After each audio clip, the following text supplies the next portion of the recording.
Universal acceptance, सार्वभौमिक स्वीकृति। एक और टर्म आती है जो कहती है कि वसुधैव वकुंठकम। कुछ गलती होगी तो माफ करिएगा, लेकिन वो कहता है कि सारा संसार जो है मेरा घर है। वो एक यूनिट को डिफाइन करता है कि हम एक हैं। मौजूदा समय में जब हम आसपास देखते हैं तो हमें कुछ भी ऐसा दिखाई देता नहीं नजर आता है। हम इतिहास को देखते हैं तब भी हमें कुछ ऐसा दिखाई नहीं देता। कुछ गिने चुने महान आत्माएं हुई जिन्होंने ये उपदेश दिए और बहुत सारे लोगों ने उन्हें फॉलो भी किया, लेकिन बहुतायत जो थी वो नेगेटिव एनर्जी, बुरी ऊर्जा की थी, क्रोध की थी, लोभ की थी, लालच की थी। हम ये सुनते हैं कि हर कोई कहता है कि मेरा जो मैं जिसे फॉलो करता हूं वो मुझे पीस, हार्मनी और इसका संदेश देता है।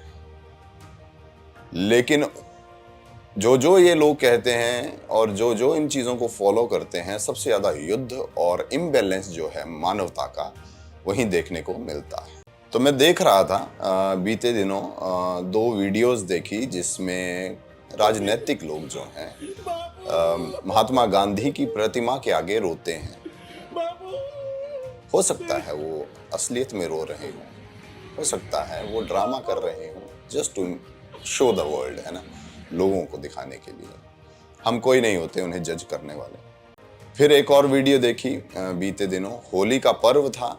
एक बड़े राजनीतिक व्यक्ति के जो पुत्र हैं वो एक पुलिस कर्मी को कहते हैं कि ओए कांस्टेबल, डांस कर। फिर वो कहते हैं कि बुरा ना मानो, होली है, चलो ठीक है, एक गाना बजाएंगे उसमें तुमको ठुमका लगाना,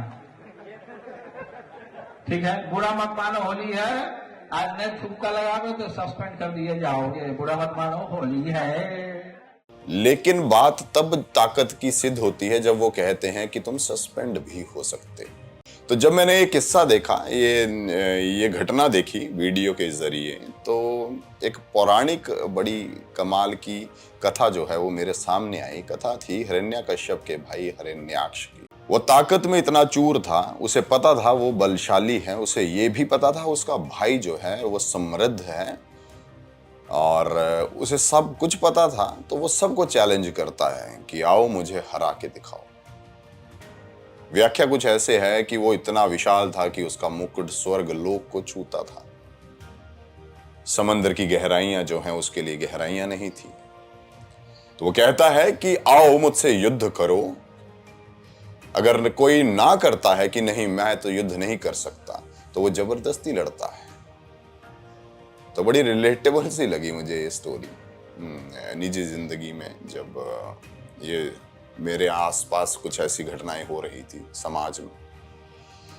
तो जो ये है कि मैं ताकतवर हूं, मैं कुछ भी कर सकता हूं, ये जो भाव है मैं और मेरे का, मेरे पास ये है, मैं ये हूं, ये जो भाव है ये बड़ा जहरीला भाव है। वो व्यक्ति विशेष जो है लोगों का नेतृत्व कर रहा है। वो आने वाला कल डिसाइड करेगा उस जगह का, उनके लोगों के जीवन का।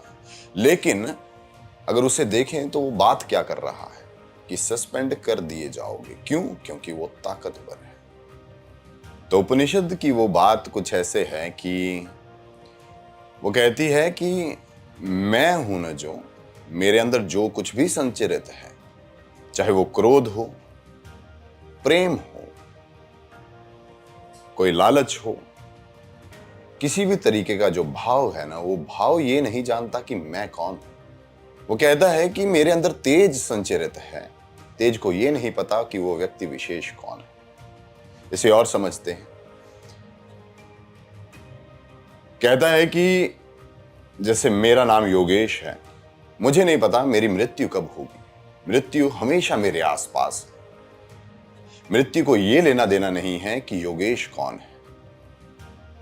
मेरे अंदर लालच भरा है, वो भाव मेरे अंदर जागृत है, वो मेरे अंदर संचरित है, लेकिन उस लालच को ये लेना देना नहीं है कि योगेश के साथ क्या होगा। उस लालच की वजह से मेरे जीवन अच्छा होता है, बुरा होता है, कोई भी त्रासदी होती है, उस लालच को कोई लेना देना नहीं। ये वन वे है, ये अद्वैत का सिद्धांत है। तो कहता है कि मैं और जो मेरे का भाव है ये एक इल्यूजन है, एक भ्रांति है। कह रहा है इन सब से बचना चाहिए, ये एक भ्रम है, ये एक झूठ है।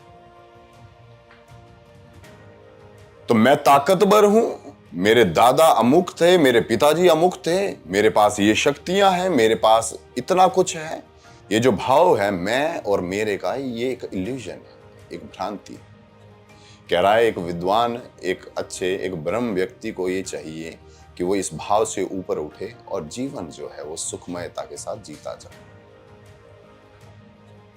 जब ऐसा कुछ हम देखते हैं तो हमें पौराणिक या फिर कहें संतों की बड़ी बातें याद आती हैं, और हम देखते हैं कि वो क्या कहना चाहते होंगे कि तुम जो आत्म है, जो तुम्हारी सेल्फ है, उसे परम कैसे कर सकते हो। तो मैं और मेरे में एक और उदाहरण जो है वो हम असल जिंदगी में देखते हैं, इतिहास का उदाहरण है ये। हम देखते हैं सिकंदर की ये इच्छा थी कि वो अकेला शासक बने,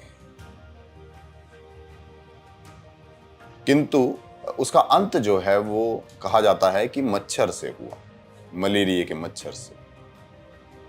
जो पूरे विश्व को जीतना चाहता था उसकी मौत जो है एक मच्छर से हुई। तो कहने का मतलब ये है कि संतों ने कहा है कि जीवन जो है ना, अगर तुम्हें आनंद, अगर इस जीवन का पूरा आनंद उठाना है तो मैं और मेरे भाव से बचो और इस समता में, इक्वानिमिटी में, बी इक्वानिमस, समता का जीवन जियो, वो परम आनंद है। अगर आप इतिहास को उठाकर देखें ना, तो आप देखें ब्रॉन्ज एज देख लो, आयरन एज देख लो, और उसके बाद राजाओं का शासनकाल देख लो। एवरेज ह्यूमन लाइफ जो थी वो 25-30 साल रही है। क्यों? क्योंकि सारे शूरवीर थे, सबको अपना राज्य बढ़ाना था, युद्ध करना था, सारे के सारे 25-30 साल में मरे। जीवन ये कहता है कि जितना जीवन है उसे समता में, सुखमयता को प्राप्त होते हुए आनंद के साथ जिया जाए। एक बहुत बेहतरीन कोट है, वो मैं पढ़ के आपको बताता हूं। जापानीज एक वॉरियर हुए हैं, मियामोतो मुसाशी। उन्होंने कहा है कि, कहते हैं कि truth is not what you want it to be. सत्य वो नहीं है कि जो तुम चाहते हो दिखाना, it is what it is and you must bend to its power और लिव अ लाई। कहते हैं उस सत्य के आगे तुम्हें झुकना चाहिए, अदरवाइज तुम एक झूठी जिंदगी ही जियो। उदाहरण मैं महान ग्रंथ गीता से भी दे सकता था, उदाहरण मैं उपदेश से भी दे सकता था, और मैं कहीं से भी दे सकता था, लेकिन मियामोतो मुसाशी का ही क्यों जापानीज वॉरियर? क्योंकि हमें एक्सेप्टेंस होनी चाहिए, सार्वभौमिक स्वीकृति। ये नहीं कि मैं और जो हमारे पास है वही परम सत्य है, किसी और ने कुछ कहा ही नहीं। बड़े कमाल के दार्शनिक हुए हैं, तलवारबाजी करते थे वो। आप पढ़िएगा जरूर उनके बारे में, बहुत कमाल का लिखा है। दूसरी बात, जिस जगह से मैं आता हूँ हिमाचल के डिस्ट्रिक्ट कांगड़ा से। वहाँ पे बड़ी खूबसूरत जगह है मैक्लोडगंज। मैक्लोडगंज में मैंने ये देखा कि वहाँ पर पूरी दुनिया के लोग आते हैं शांति के लिए, कुछ प्रैक्टिस करने के लिए, विपाशना आदि या किसी और तरीके की मेडिटेशन को प्रैक्टिस करने के लिए। वहाँ पर तिब्बतन कम्युनिटी है, वहाँ पर नेपाली कम्युनिटी है, वहाँ पर हिमाचल की लोकल कम्युनिटी है, और वहाँ पर देश दुनिया के आने वाले लोग। तो वहाँ आने वाला व्यक्ति अगर कोई किसी अलग धर्म से है, वो बड़ा लाजमी है, किसी और आइडेंटिटी से है, अगर वो वहाँ आकर समता के साथ रहता है, योग सीखता है, तो इसका ये मतलब नहीं है कि वो हिंदू बन जाता है। ये एक्सेप्टेंस है कि हम बिना किसी टैग से कि मैं ये हूं, मैं ये तो प्रैक्टिस करूंगा ही, मैं इस धर्म का हूं तो मैं योग प्रैक्टिस नहीं करूं। योग प्रैक्टिस करने से तुम कोई हिंदू थोड़ा ना बन जाओ, तुम योगी बनोगे। तो जो मैं संगम वहां देखता हूं, बड़ा खूबसूरत सा संगम दिखता है।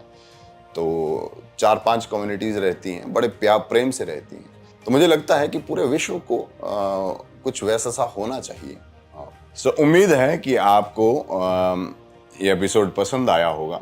आप जो भी महसूस करते हैं, आपका तजुर्बा जो भी कहता है, आप कमेंट सेक्शन में ज़रूर बताइएगा, क्योंकि जब तक संवाद नहीं होगा, बातचीत नहीं होगी, हम किसी निष्कर्ष तक पहुंचेंगे नहीं। बहुत बहुत धन्यवाद। Thank you so much.